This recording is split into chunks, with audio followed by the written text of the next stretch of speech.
Boa noite a todos os alunos de Investimentos 2 da FEAC, da Universidade Federal de Ceará. Hoje, dia 22 de fevereiro, como religiosamente previsto e acordado desde o começo, nosso 19º encontro, já passamos a metade do curso. Estamos aí finalizando modelos multifatoriais, lineares de apreciamento de ativos, também conhecidos como APT, né, de maneira mais geral.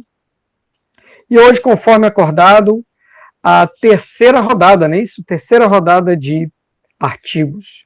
E na quarta-feira, dia 24, a quarta rodada. E aí a gente encerra de vez modelos lineares e entra no mês de março nos modelos não lineares.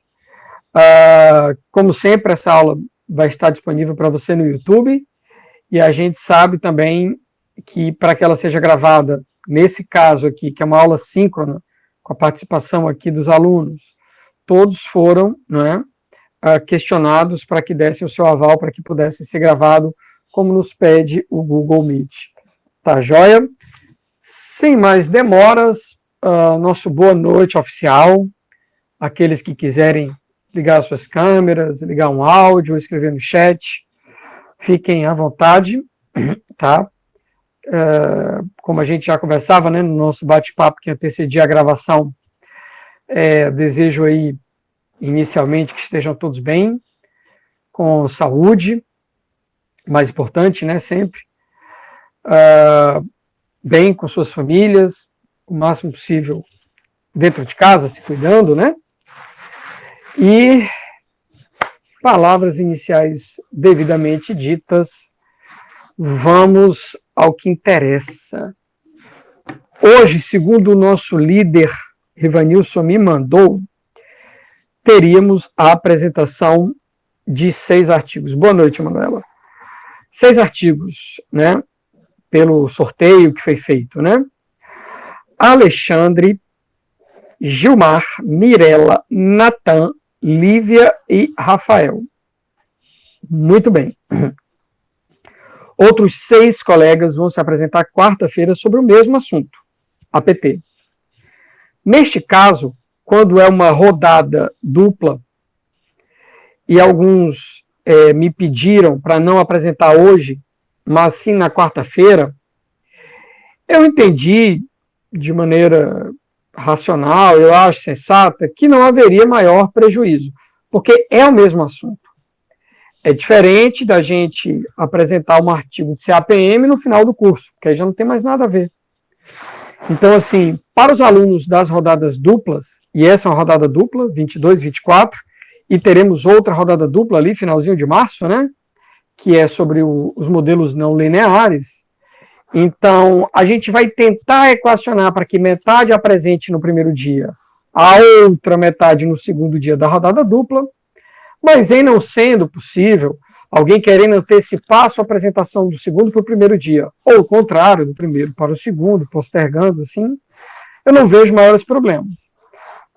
Então, neste caso, Alexandre, Gilmar e Mirela entraram em contato comigo pessoalmente, explicaram suas razões, não vem aqui ao caso expor, nem precisaria.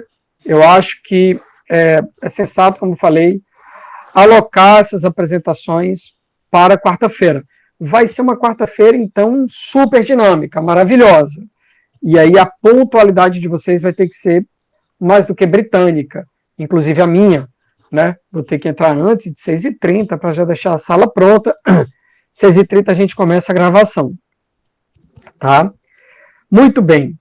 Então, assim, salvo o melhor juízo, em Alexandre, Gilmar e Mirela, mantendo o seu pedido, a sua solicitação de que não daria para apresentar hoje, ficamos com Natan, Lívia e Rafael.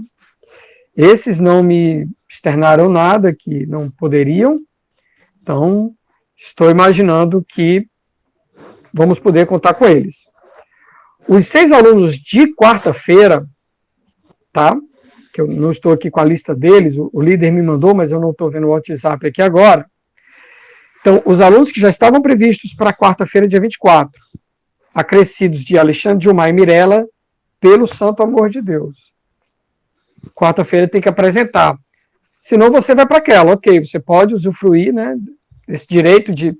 Mas aí está perdido o seu trabalho de ter lido o paper. Perdido no sentido de apresentar, não no sentido do conhecimento. Né? E aí você vai para a rodada de modelos não lineares. Tá? Alguma dúvida, queridos? Ou alguém que estava previsto para quarta, dia 24, que queira antecipar para hoje?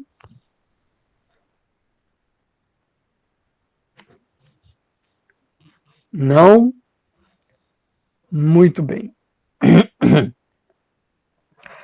Deixa eu olhar quem aqui está conosco, então. Lívia Matos, Rafael. Oi, Lívia, tudo bom, querida? Tudo ótimo, e você? Opa, na santa paz. Tudo certinho para a gente apresentar hoje? Tudo certo. Joia, obrigado, querida. Rafael, eu estou imaginando que seja o Rafael Carlos.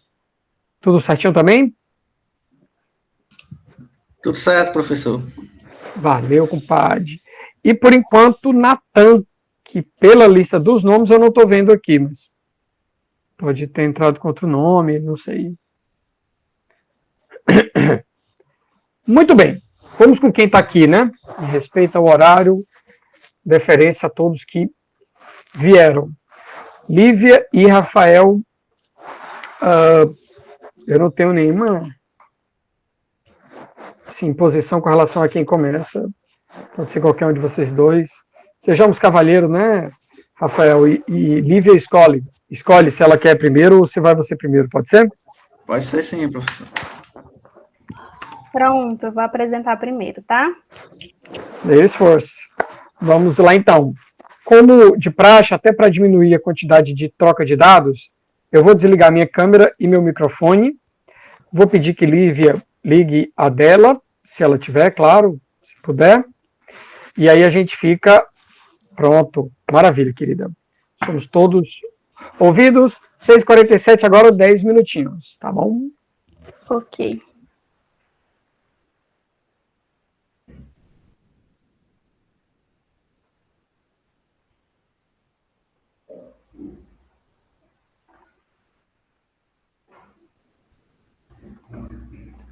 Só um momentinho que eu estou tentando aqui apresentar a tela.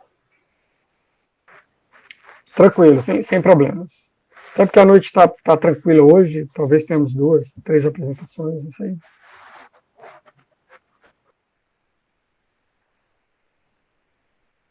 Pronto, vocês estão conseguindo ver minha tela e me ouvir bem? Sim. Perfeito. Joia. Então vamos lá. Primeiramente, boa noite a todos, tá? O artigo que ficou para eu apresentar foi seleção de uma carteira de pares de ações, usando co-integração, uma estratégia de arbitragem estatística. Os autores são Caldeira e Moura, esse artigo é de 2013, só perdão aqui que a data ficou errada, de 2013, tá? Primeiramente, os autores começam explicando os conceitos do que é a arbitragem estatística, tá? E a estratégia de negociação de pares. Então, uma das definições de arbitragem estatística é justamente uma estratégia de negociação ou investimento que é usada para explorar mercados financeiros que estão fora do equilíbrio. Então, tem uma premissa principal dentro da arbitragem estatística, que é justamente os preços convergirem para um equilíbrio no longo prazo, e isso são adotados com base em premissas de comportamentos passados dos preços. Então, nesse sentido, haveria uma certa previsibilidade dos preços e no longo prazo convergeriam para o equilíbrio. No que diz respeito à estratégia de negociação de pares, ou pares trading, aí, do inglês, né?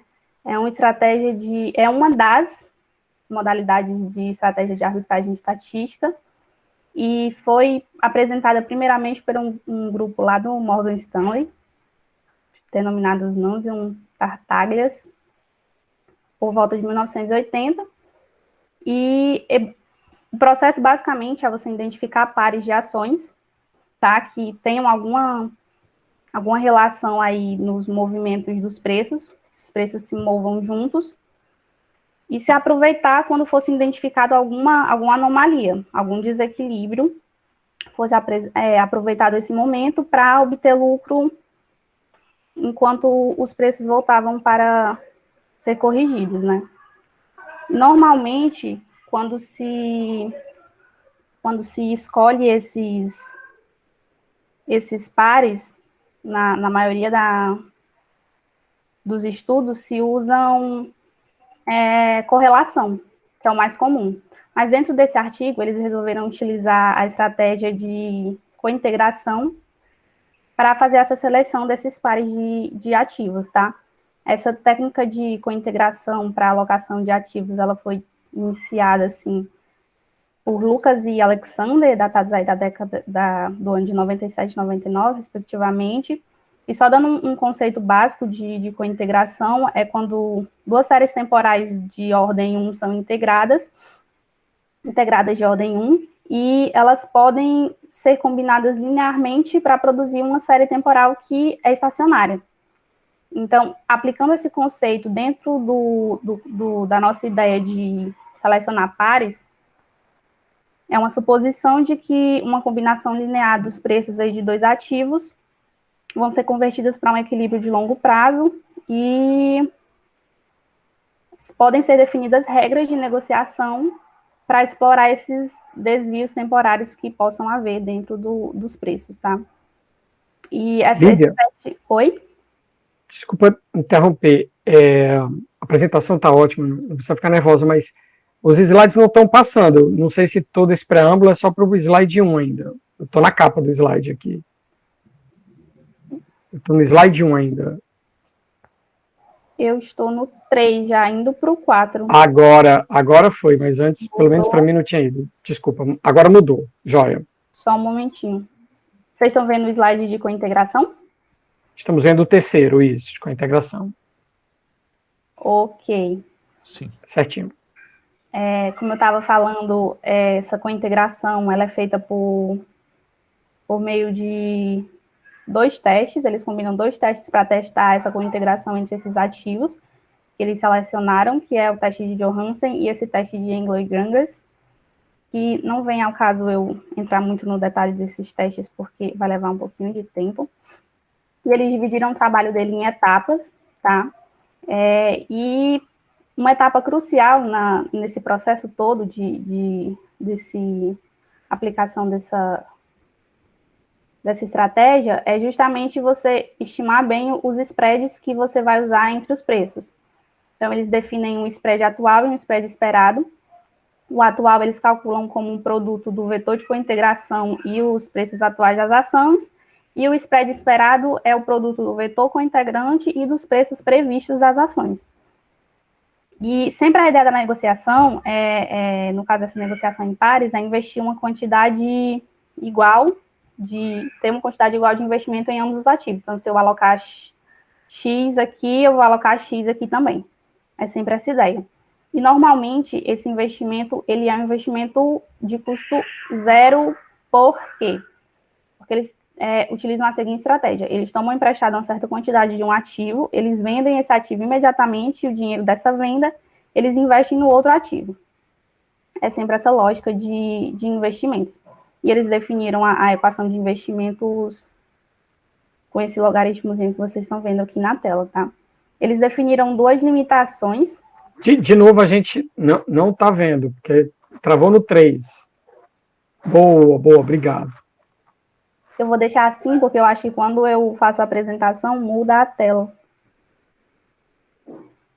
Vou deixar assim.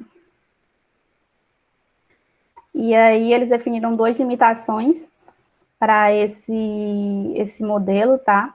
Primeiro que tem muito o pilar baseado inteiro no spread. Então, se eles errarem na estimativa dos spreads, eles podem gerar falsos sinais de negociação que podem incorrer em perdas para eles. E segundo, porque como o teste de cointegração, que é aqueles 2 testes que eu falei lá para vocês anteriormente, ele é feito em 2 etapas, os resultados acabam se tornando sensíveis à ordenação das variáveis. Então, isso pode pode acarretar algum erro também inesperado. Como metodologia do artigo, eles identificaram os pares por meio dos testes de cointegração, primeiramente verificando se as séries eram integradas na mesma ordem, de ordem 1, como eu falei para vocês lá no início. Para isso, eles utilizaram o teste de Dicke-Foley aumentado, tá? Depois, eles definiram as regras de negociação, que é quando eles iam abrir ou fechar uma posição, e eles calcularam o spread entre os pares, e eles determinaram um parâmetro para servir como base aí das negociações, eles denominaram de Z-score. Então, esse Z-score é como se fossem os desvios padrões dos ativos, tá?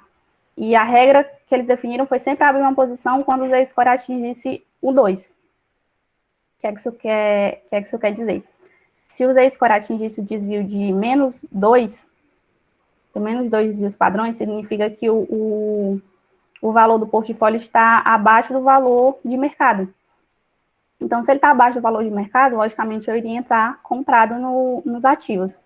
E se o Z-score atingisse o limite de 2 para cima, significava que a carteira estava supervalorizada e eu ia entrar vendido na operação, tá? Sempre fazendo a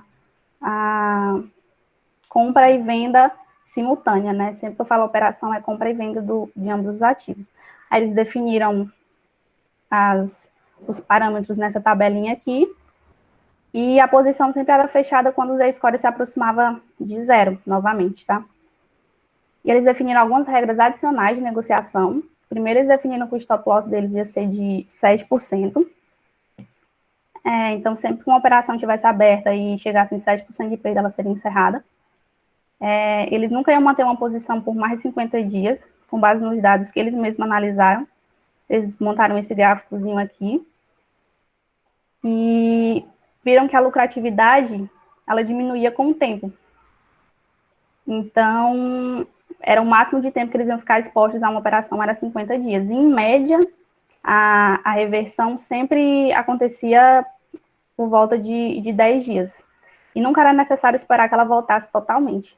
Nunca o Z-score deveria voltar para o 0, era sempre próximo, algo próximo, tá? E falando de dados e resultados empíricos, o período da amostra que eles usaram foi de janeiro de 2005 até outubro de 2012. Eles pegaram as cotações diárias de fechamento das 50 ações com maiores pesos no índice Bovespa, totalizaram em 1.992 observações para cada ativo, e eles aplicaram os testes de cointegração dentro dessas observações que eles coletaram. Então, era possível ter 1.225 pares. Desses, 97 foram cointegrados, e eles escolheram os 20 que tinham maiores índices de Sharpe. E o resultado foi justamente essa tabelinha que a gente está vendo aqui ao lado. Esses foram todos os pares que eles identificaram como sendo cointegrados, pares de ações. Só um fato curioso, não tinha nenhuma restrição que as ações deveriam ser do mesmo setor de empresas relacionadas, mas, coincidentemente, quase todas eram de empresas de um mesmo setor que possuíam algum tipo de ligação. E essa tabela aqui vai mostrar os resultados que eles tiveram desse teste, tá? Que eles tiveram desse teste. E a gente está vendo aqui a rentabilidade média anual que eles tiveram foi de 16,39%. A volatilidade ficou algo em torno de 12%, tá? E o retorno acumulado que eles tiveram foi de 189,29% em todo esse período analisado. Sendo importante ressaltar que o coeficiente de correlação com o mercado foi menos 0,103, o que afirmava a estratégia principal desse modelo, que era justamente ser neutro ao mercado, então não depender da performance do mercado. E mostrando esses gráficos aqui, que é justamente dos resultados que eles obtiveram nesse período, esse primeiro aqui mostra o retorno que eles obtiveram. Essa linhazinha cinza é o Ibovespa, e a linha mais escura é a estratégia deles, o portfólio deles de pares. No final do período, eles conseguiram obter bem maior e relativamente constante, mesmo em épocas turbulentas aqui, sob período de alto estresse, como foi entre 2008 e 2009 com a crise, tá? E embaixo a gente vê a volatilidade, que em todo o período foi menor do que o Ibovespa, então eles obtiveram um ótimo resultado, com mais retorno e menos volatilidade. Na época aqui da crise que a gente vê a volatilidade do Ibovespa dando um salto, ele aumenta, mas nada muito considerável. Então, como conclusão, eles identificaram que, como eu já tinha falado, os pares negociados, o portfólio de pares, demonstrou uma volatilidade relativamente baixa, sem correlação significativa com o Ibovespa, o que é ótimo. E os resultados foram bastante atrativos quando comparados a outras estratégias que também eram utilizadas por fundo de hedge. E que, como um outro ponto positivo, essa estratégia requer um baixo investimento, porque eles faziam lá todo o processo de alugar as ações, vender e depois investir o dinheiro da venda em outro ativo. Então, foi um resultado bastante positivo para o processo que eles queriam, né, que eles realizaram, e deixaram aí abertas para opções para maiores estudos e maior aprofundamento desse tipo de estratégia. E é isso. Maravilha, Lívia. Você estagia? Eu trabalho. Onde? Eu trabalho no Multifamily Office aqui de Fortaleza, Astor Capital. Isso explica bastante coisa. Apresentação muito boa, boa desenvoltura, assim, sem exatamente ficar lendo, né, os slides, e de um paper que não é exatamente tão trivial, porque ele foge até bastante do que a gente via vendo em modelos multifatores, porque alguém pode se imaginar o que diabo isso tem a ver com modelos multifatoriais. A explicação é simples. Quando você faz um teste de cointegração, que é séries temporais na veia, né, você quer saber se essas duas variáveis aleatórias, se elas compartilham uma relação de longo prazo, um comovimento de longo prazo. Isso normalmente tem a ver com fundamentos comuns. É tanto que você poderia fazer esse teste de pairs trading, em vez de identificar duas ações com a integração, você poderia fazer com Petri 3 e Petri 4, ações da mesma empresa, logo é o mesmo fundamento. E às vezes elas abrem muito de preço em relação à outra. E aí você, opa, uma está cara, outra está barata. E aí você compra barato e vende a cara, enfim. Outra forma de você fazer é identificar quem tem algum fundamento comum através desse comovimento de longo prazo, mediante um teste de cointegração. Mas a explicação com modelos multifatoriais é porque na equação de cointegração você leva em considerações defasagens da própria variável e da outra variável. Então tem esse efeito cruzado. Não deixa de ser um modelo, enfim, multifatorial, né? Mas eu achei a apresentação espetacular, paper muito bom. Fica aí uma dica, você explorar essa montagem de carteiras até relativamente simplificadas, que custam zero cost portfólios, porque você é vendido num, comprado no outro, e que permitiu, bem verdade, que nos 5 primeiros anos ganha, perde do Ibovespa, mas nos últimos 2 anos, 2011 para lá, a estratégia se mostrou muito boa, o tempo todo com a volatilidade bem menor do que a do Ibovespa, o que é difícil, né? O Ibovespa tende a ter uma volatilidade baixa, carteira diversificada, normalmente tem mais de 60 ações lá dentro, enfim.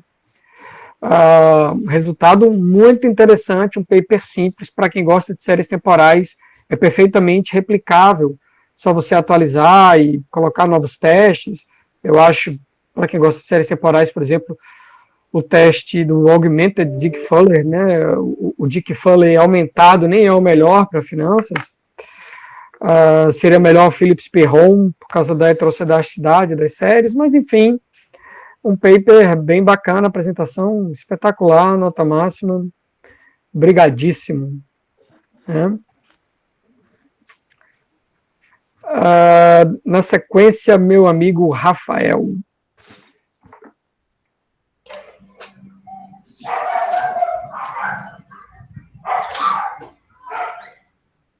Consegue me ver, professor? E escutar bem? 100%, meu querido. Certo. Só compartilhar aqui, aí eu já começo.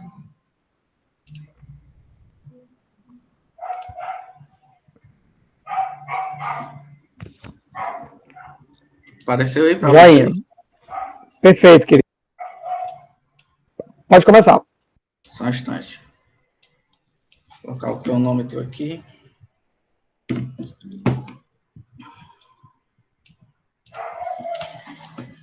Pronto, né? Então, tá. Para quem não me conhece ainda, eu sou o Rafael Carlos, né? O paper que eu vou apresentar hoje é sobre um teste empírico sobre o intertemporal CAPM, utilizando os dados, né, do mercado brasileiro. O teste foi realizado por Machado, Bortoluso, Martins e São Vicente. Tá? Vou fazer um resumo rápido aqui. O artigo examina a validade empírica do Intertemporal Capital Asset Price Model, né, o CAPM, com o uso de dados do mercado brasileiro. A metodologia usada vai ser de Bailey e Engel, de 2010, com estimação de covariâncias condicionais entre os retornos das carteiras, né, que a gente vai ver, e os fatores de precificação, que eles chamam de variável de estado. Os resultados, né, já confirmam o modelo para o período de análise que eles escolheram, de 1988 até 2012. E a gente também pode ver, né, eu vou discorrer mais isso ao decorrer da apresentação, que eventos importantes têm o poder de enfraquecer a validade do modelo, né? A gente sabe que entre esse intervalo de 98 até 2012 ocorreram várias mudanças econômicas, né, como a mudança do Plano Real, a crise de 2008, e tudo isso os autores vão abordar aqui também no paper e vai provar, né, que isso também interfere, de certa forma, na aplicação desse modelo.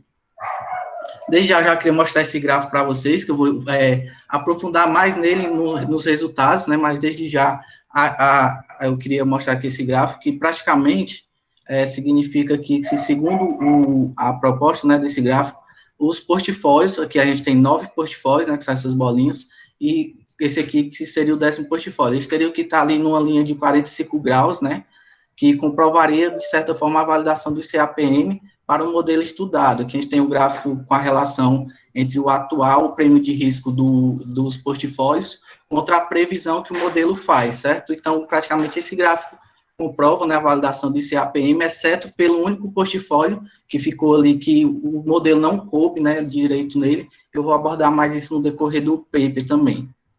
Fazendo uma breve introdução, né, o CAPM foi proposto por Merton em 73. O modelo intertemporal de precificação de ativos é uma generalização do CAPM, né, ele aborda as coisas que o CAPM não consegue ali captar, e a contribuição básica desse modelo é a possibilidade, né, de mudanças no conjunto de oportunidades de investimentos. E aqui trazendo também uma revisão da literatura de forma bem resumida, né, que os autores trazem aqui. A gente tem aqui praticamente os autores que escreveram artigos sobre esse assunto, o mercado, a frequência, o período, deixa eu ver se vocês conseguem ver aqui, pronto, a metodologia usada, né, e a relação risco-retorno aqui, para cada metodologia utilizada, cada período estudado, tá? Então, isso é uma revisão rápida da literatura. E a metodologia, praticamente, que os autores vão usar nesse paper, né, o CAPM, que a gente já conhece, a gente já viu nas aulas, vão usar também o modelo de correlação condicional dinâmica, que é essa forma que vocês podem ver aqui na tela, e também a equação de preços, certo? Os dados usados, o período analisado vai ser praticamente de janeiro de 88, né, 1988, a setembro de 2012, para um total de 297 observações mensais, certo? O CAPM é estimado para um conjunto de diferentes carteiras, né, incluindo apenas ações.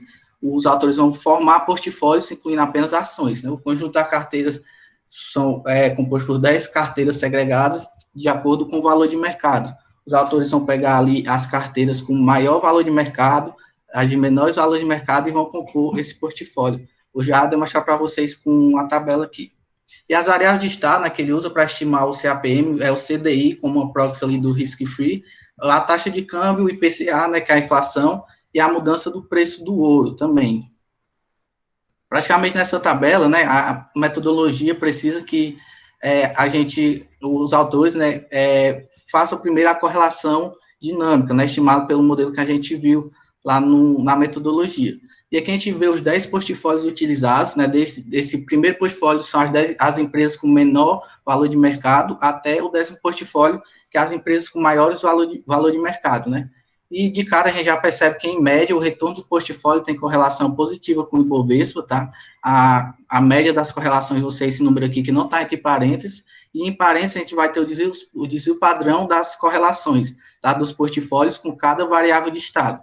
Então, a gente já vê aqui que a correlação com o Ibovespa é sempre positiva e crescente conforme o valor de mercado do portfólio vai aumentando, que o menor valor de mercado tem 0,28 de correlação, já o último, né, que é o portfólio com maior valor de mercado, tem 0,58, né? A gente também pode ver que as correlações do retorno da carteira com a taxa de juros são positivas, tá aqui o interest rate, as correlações são todas positivas, tá?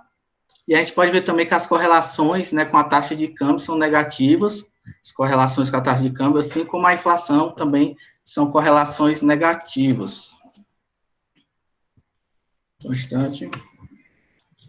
E aqui é o resultado, né, do paper para o período completo, tá? Período de 98, né, 1988 até 2012, né? A gente vê aqui o excesso de retorno, né, o prêmio de risco do portfólio com cada variável estudada, né? E a gente pode ver aqui também que o prêmio de risco associado à mudança na taxa de juros é negativo e significativo, né? Aqui, só para contextualizar vocês, a gente tem aqui o valor, né, das variáveis, a gente tem o prêmio de risco e a gente tem aqui o erro padrão, né? E a gente pode ver também que o prêmio de risco associado à mudança nos preços do ouro é positivo e significativo. Isso leva à interpretação oposta do que nos mostra a interpretação da inflação. A taxa de câmbio, né, como os autores falaram, parece não ser uma variável tão relevante para o período de análise, né, uma vez que seu prêmio de risco não é significativamente diferente de zero. E aqui aquele gráfico que eu tinha mostrado para vocês no começo lá da apresentação, praticamente a ideia desse gráfico é que os 10 portfólios que os autores formaram estejam a um grau de 45, esteja mais ou menos ali, né, a média de 45 graus, tá? Seria mais ou menos uma linha assim. E o único portfólio que ficou longe, né, desse espaço aqui de 45 graus seria esse portfólio aqui, que é exatamente o portfólio com o menor valor de mercado, né? Seria o portfólio 1, seria o portfólio com menor valor de mercado, que aparentemente o modelo não serviu, né, para esse portfólio, especialmente por ter o valor de mercado menor. E os autores também proporam, né, dividir essa análise, né? Eles pegaram um período muito grande, eles dividiram em subperíodos, tá? Aqui de período antes da inflação, antes do plano real, melhor dizendo, antes do plano real, né, de março de 1988 até fevereiro de 94, tá? Ele tem também que os dados para esse período, subdividiram também em março de 94 até dezembro de 98, e subdividiram também outra vez de janeiro de 99, né, depois da depreciação, até setembro de 2012. Né, e o ICAPM parece falhar aqui nesse primeiro subperíodo, principalmente porque ele usa aqui o CDI como uma proxy do risk-free, né? A gente sabe que nesse período, eu não era vivo ainda, mas nesse período a gente sabe que havia um período de hiperinflação, né? Então, talvez, o autor até comenta, né, que talvez seria melhor utilizar aí a poupança ou a poupança, a carteira da poupança, né, como uma forma de precificar melhor esse modelo, certo? E o coeficiente de aversão a risco é significativo em todos os subperíodos, mas é negativo no período de janeiro de 99 a setembro de 2012, certo? Eles também vão dividir outros subperíodos, né, da crise de 2008. Então, eles dividem aqui nesses subperíodos, e a gente pode ver que o coeficiente de aversão ao risco é positivo e significativo no período pré-crise, que é esse daqui de cima, mas não significativo no período pós-crise, que é esse aqui de baixo, né, de outubro de 2008 até setembro de 2012. E a gente também vê que o câmbio não era um instrumento de proteção, né, intertemporal no período pré-crise, não era instrumento aí de hedge, ele passa a ser a partir do período aí de pós-crise. E aí pode concluir, né, que praticamente o ICAPM, para o período estimado, ele se propôs ser verdade, né, foi uma metodologia que deu certo, só que as interceptações devem ser feitas com cuidado, né, como o autor fala. Ao nível de significância de 5%, conclui-se que haveria outros fatores de precificação de ativos relevantes. No entanto, quando a gente vai olhar no nível de 1%, a conclusão é que as variáveis que ele utilizou, né, não são totalmente suficientes para comprovar a validação do ICAPM para esse período, tá? Então, praticamente, a única ressalva que ele faz é para ter cuidado quando você for subdividir, né, entre subperíodos. Até porque a gente viu que teve subperíodos, como aquele do período de hiperinflação, que o modelo não coube, né, direito, principalmente pelas condições econômicas que se davam na época, tá? E no subperíodo de 2008 a 2012, a taxa de juros e o preço do ouro não foram mais variáveis de estados relevantes. E outra coisa importante, como eu falei, a taxa de câmbio passou a ser relevante, né, e usada como instrumento de hedge pelos investidores, né, contra a variação do dólar real, contra a variação da saída de investidores estrangeiros, né, aqui da Bolsa Brasileira, tá? Então é isso, pessoal. Obrigado. Maravilha, Rafael. Você usou que software? Isso aí não é PowerPoint, né? Não, é o Google Apresentações, professor. Pô, muito bacana a estrutura dele, não conhecia, vou dar uma olhadinha. Muito legal mesmo. O melhor é que ele é em nuvem, né? Ele não é igual o PowerPoint. Fica tudo então armazenado. Você não precisa também instalar nada, é isso? Você usa isso, e também você pode compartilhar com alguma turma, né? Se você quiser trabalhar em conjunto, é bem eficiente. Bem moderno para mim, hein? Eu que tenho 90 anos mentalmente, tenho que me adaptar a isso. Mas gostei demais do layout, assim. De alguns detalhes visualmente eu achei muito interessante. Cara, excelente apresentação. Esse sim, um paper bem alinhado ao que a gente viu no CAPM intertemporal, que, como o próprio nome diz, tenta, né, romper com algumas premissas que são, de fato, difíceis de engolir no CAPM, né, como essa questão da miopia dos investidores, que só olham um período à frente. Ele precisa recorrer a uma base mensal, porque ele usa variáveis, algumas delas, acho que principalmente inflação, né, só tem frequência mensal. Sim. Então ele não pode rodar um ICAPM diário, enfim. A amostra de tempo muito boa, muito longa, e resultados que ajustaram o que a gente chama de fitting, que é esse gráfico que você bota previsão no eixo e realizado no outro eixo.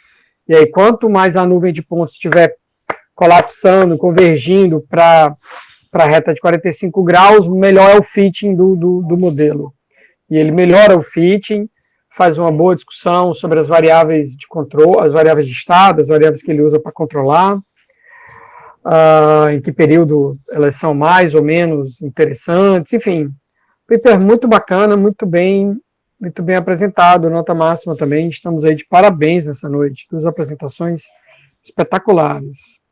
Muito bom. Obrigado, professor. De nada. O terceiro na minha lista é o Natan.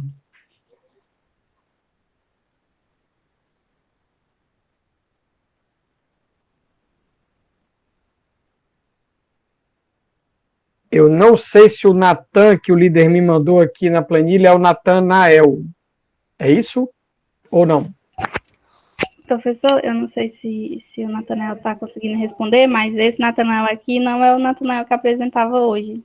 Que tem não, tudo bem. É só Natan. Pronto. Joia, obrigado por ter esclarecido e desculpa aí pelo susto. Natanael, só fiquei na dúvida que podia ser, né? O diminutivo, enfim. Bom, sem problemas, gente. Da mesma forma que eu concedi o direito de ir para a rodada de quarta-feira, porque o assunto é o mesmo, né? Para o Alexandre, para o Gilmar e para a Mirella, faço o mesmo para o Natan, que por alguma razão não está aqui conosco, enfim. Direitos iguais, né? E a questão toda é se todos vierem, serão 10 papers. Então, assim, na quarta-feira, eu volto a bater nesse ponto. Eu, inclusive, preciso chegar antes, 6h30, deixar tudo pronto. E eu serei mais chato com a questão do tempo, porque senão vai entrar 10 horas da noite, vocês têm aula na sequência, enfim, acaba ficando uma aula excessivamente longa. Então, partilhe isso com os colegas, tá? Eu vou usar cronômetro, como o meu amigo Rafael, não é no olhômetro aqui não, vou usar cronômetro mesmo, senão vai prejudicar. Certinho? Muito bem, muito bem. Eu já anotei aqui os nomes de vocês para lançar as notas. Agradeço demais. Uma pena termos tido bem menos apresentações que eu previsto e, consequentemente, bem mais na quarta-feira, mas faz parte. Não tem maiores problemas, não. Tá? Agradeço, feliz por reencontrá-los. Quarta-feira, com fé em Deus, vamos estar juntos aí para uma noite longa, bem rica de conhecimentos. Certinho? Alguém quer? Pablo, professor, o senhor já falou sobre a segunda parte? Desculpa, não entendi. Acho que é a segunda parte da nota, que seria o trabalho coletivo. Acho que sim. Obrigado, Shaila, por me ajudar a interpretar aí. Vai ser um trabalho em equipe, né? Que eu vou passar agora no mês de março. Vocês vão ter aí um mês para fazer, tá? Acho que semana que vem já dá para explicar o trabalho. Um mês aí, ou seja, o trabalho vai poder ser entregue nesse formato aqui de Google Meet, ou seja, suponho que a equipe seja Rafael, Lívia, Glaucio, Shaila e Gabriele.